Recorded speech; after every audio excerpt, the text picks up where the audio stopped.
What is up? We are back with another video today. It is June 22nd, 2025. It's been 5 years, just over 5 years, a few days since this channel was created, and it's hard to believe that we are now making predictions for the 2028 presidential election. Um, but here we are. When we created this channel, it was for 2020, Trump versus Biden, looking ahead to 2028. So much has changed in 5 years, uh, especially in American politics. So here we have it. We have Josh Shapiro, the runner up to be Kamala Harris's vice presidential nominee in this past year's election, against Marco Rubio, the runner up to be Donald Trump's vice presidential nominee in this past year's election. Marco Rubio, of course, is the incumbent Secretary of State.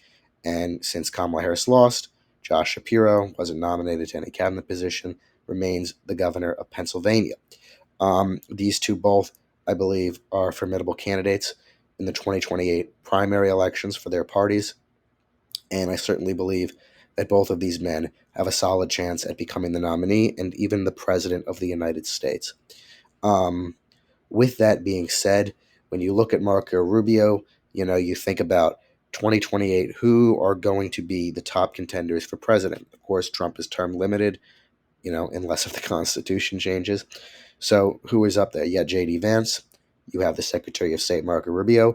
I think you even have the Secretary of Defense, Pete Hegseth. I think Trump stacked a lot of his cabinet with people he think could succeed. You have Kristi Noem as the Homeland Security Secretary. You have Doug Burgum, who ran in 2024. Maybe he won't win, but put him as the Interior Secretary. You had Vivek, who Trump was going to put in there, but not. But Vivek definitely could run again. Ron DeSantis, maybe a little bit, but Rubio definitely up there as a top prospect for 2028. If I mentioned Pete Hegseth, him as well. So yeah, and then Shapiro, very articulate. The only downside is that he's Jewish, and in the Democrat Party, there is a lot of anti-Israel sentiment, or some anti-Israel sentiment, and Shapiro's past and I think continuous support of Israel possibly could have a negative effect in his campaign. With that being said, let's get into this prediction.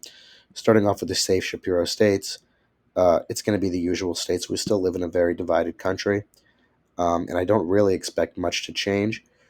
Given the recent trends in New Jersey, I'll leave that out of the equation just for the moment.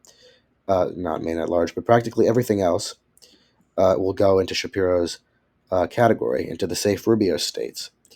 Going to be the usuals, the things that Trump did well in. Nebraska's third isn't really a concern in this situation, given the current trends in Iowa and Ohio and Maine's second congressional district that Trump has exacerbated. I'll put them in the safe red column. Texas, I'll leave out of it because some trends have gone back in the Democrats' favor. But in 2024, you saw a very immense rebound. And I'm going to give Rubio the state of Florida, his home state. He won those senatorial races by a very significant margin. And I don't think that he'll do any worse or much worse in a presidential election, even so. And then you saw how much Trump won Florida by this time around. I really think it's shifted pretty significantly in favor of the Republicans. Likely Shapiro states, this is New Mexico, Virginia, I see him doing well with suburban women, New Jersey, New Hampshire, these areas of the country, and Nebraska's second as likely for Josh Shapiro. Taking a look at likely states for Marco Rubio, you have, of course, the state of Texas. Democrats have been saying for years now, decades even, that they think that Texas is in play. In 2016, there were a few people that may have gotten ahead of their horse, but, said that they thought Texas could go blue. It got a bit close in 2020. Trump only won it by about 6 points, but then shifted massively back in favor of Trump. In 2024, he won it by even more than he did in 2016. With Rubio on the ticket, he's a Hispanic. I do see him winning Texas, not by a safe margin, but by a likely margin, as well as the state of, actually, no, sorry, not North Carolina, I was going to say, as well as the state of Arizona, which has also shifted back red.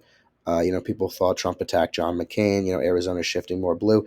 They do have blue senators and a blue governor, but when you look at the national level, when you look at the margin at which Trump won Arizona in 2024, I see that trend persisting in 2028, especially if Rubio is able to run as that successor. And I think he will, even though he isn't the incumbent vice president. Lean Shapiro states, the state of Minnesota, will lean in favor of Josh Shapiro. That's going to be the only state that'll lean in favor of Shapiro. I understand that Shapiro's in Pennsylvania and all of that. This is a national election, and people vote differently in national elections. And look at what Trump did in Pennsylvania this time around.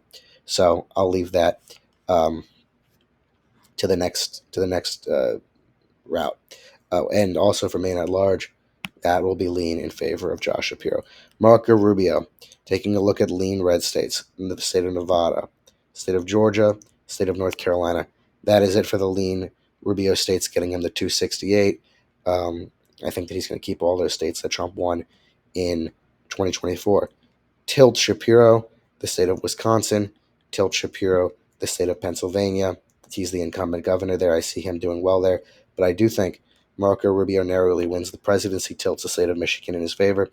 That gets him to 283 electoral votes. He succeeds Donald Trump as president of the United States and leader of the Republican Party, defeating J.D. Vance in a hypothetical primary election and receiving Trump's support as his successor, getting him to 283 electoral votes, narrowly winning the presidency. But when you live in 2025 or in 2028, in this instance, it is a polarized nation, and it still is. So thank you all for watching. Let me know your thoughts on my prediction in the comments below. What would you keep the same? What would you change? Please subscribe to my YouTube channel and like the video. Have a great day.